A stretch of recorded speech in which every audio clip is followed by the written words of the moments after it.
In this video, we're going to break down Will Levis and Malik Willis's week 1 preseason performance. I thought they both did okay. If I had to pick, I would probably say Malik Willis was a little bit better, but the pass protection or lack thereof makes it a lot more difficult to evaluate. So we're going to start off with Malik Willis. This first play, they're running a play action bootleg slide concept, which is a staple concept across pretty much every playbook. Usually this over route from the backside is just going to go straight to the sideline. I don't know if it was designed for Chris Moore to cut off his route, but either way, great job by Malik of reacting quickly with pressure in his face and getting the ball out. Each quarterback had an inaccurate screen pass. Levis's resulted in an incompletion, but you can see here Malik throws it behind Mason Kinsey, so he has to run backwards to get to the football and he can't build up any speed. His interception, I know, was a big point of debate on Titans Twitter. As with most negative plays in football, the blame falls on multiple people. This throw is obviously way too high, so I would definitely put this on Malik. Although I do want to see a better effort from Josh Wiley here. I don't know if he's capable of jumping higher than this, but I'd probably put this 60-40 on Malik. You can see his front foot is pointed directly towards the goalpost, so to get it there accurately, he has to work across his body. This play is a good example of what both quarterbacks were dealing with for the majority of the game. They hit the final step in their drop and they're already under pressure and no one's open down the field. This is a play you probably wouldn't have seen from Malik Willis last season. They've got a dagger concept on the left side of the field, which is a dig with a seam route. They're running a mesh concept underneath, and then on the right side of the field, they've got a deep corner, which is going to clear out the flat defender and create space for the check down to run after the catch. Willis stays locked onto the right side for a while. My one explanation is that he's expecting Mason Kinsey to convert this into a deep corner against too high, but if not, you would want him to get through that progression more quickly. Either way, this is a good job of standing in the pocket and working through your progressions. This is another simple play that, again, you probably wouldn't have seen from Malik Willis last season. Nothing open with this first concept, so he quickly moves on to the speed out to the right side of the field and delivers a really accurate pass. There were a few times with both quarterbacks where they were just a second away from making a really nice throw, but the pressure got to them. So right here, you've got this post hitch combo on the right with a backside dig. I don't know why Malik double clutches on this hitch route. If he would have let it go, he probably would have had a first down conversion, but he moves off of that and wants to hit this backside dig, and right as he's getting into his throwing motion, the edge rusher gets in for a strip sack. So he's going to all the right places with his eyes, which isn't something you could say about him last year. It's just the process of going 1 to 2 to 3 all needs to be a little bit faster so he can get through his progressions before the pass rush gets there. On this play, again, he gets pressured from the left side, but he's got Mason Kinsey wide open on this curl route, so he gets hit as he's thrown, but he should have let go of the ball about a second earlier. Some more playmaking outside of the pocket right here. He's trying to step up, but the B gap gets closed off, so he breaks the pocket, keeps his eyes downfield, and he makes a really accurate throw to the sideline on this comeback. Really good patience on this play. The Titans are running an arches concept where you have a shallow cross and then an angle route developing behind it. Malik does a great job standing in the pocket, waiting for this route to develop behind the hole defender.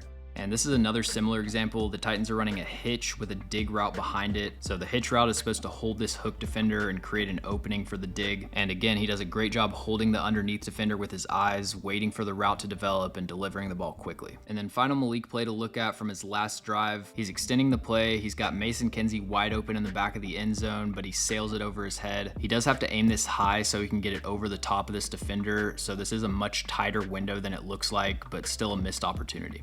If you're enjoying the video, make sure to subscribe and leave a like, and also follow us on all of our social medias. The links to those are in the description.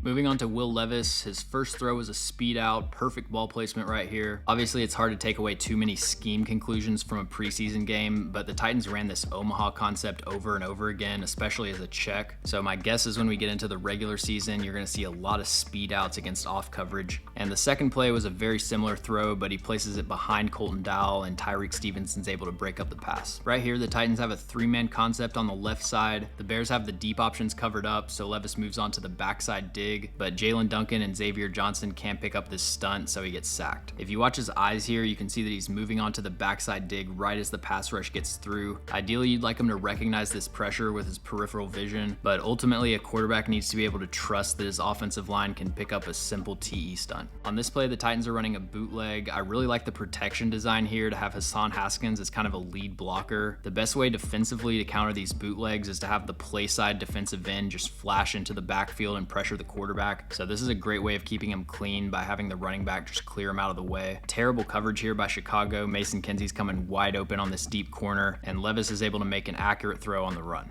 This was probably one of Levis's worst plays. He's getting pressure from the left side, and as he's escaping the pocket, he doesn't have his eyes downfield. But if he was looking up, he's got 2 or 3 open options in the end zone. And that's my biggest question at this point with Levis. How does he look under pressure? What's his play extension ability like? Because we didn't see that a whole lot at Kentucky. And then this is the screen pass I mentioned earlier. He puts it low and behind the receiver, and it falls incomplete. Right here, you see some incredible pocket maneuvering. Really nice quickness here to escape the sack. Zach Johnson gets beat immediately to the inside, but Will Levis is able to sidestep the pressure and get a first down. This is another nice job evading pressure. You saw him make similar throws in college where he's drifting to one side away from the sack and he's still able to make an accurate throw. It's 3rd down, so you want him to know if this hook defender's breaking on the hitch, then he's gonna have this dig route developing wide open behind it. But from an evaluation standpoint, I like seeing him being able to execute this. And then you see the exact same motion on this play. He has the strength to avoid this first contact that Jalen Duncan allows. He steps up and then slides to the left to avoid this second sack attempt, and then he throws a strike over the middle of the field. It hits the receiver in his hands, but he isn't able to bring it in. So overall, I think they both need to improve their accuracy on screen passes. They both showed some ability to extend plays, but there were times they were oblivious to the pass rush. And for Malik specifically, I thought the processing was just so much faster than it was last year. There's still definitely room to improve, but at least he looks like a competent developmental quarterback. If they had to put Malik Willis in the game, I think there's a better chance they'd be able to run their normal offense. But until we see them behind the starting offensive line, it's hard to take away too many conclusions because the protection all game was just awful.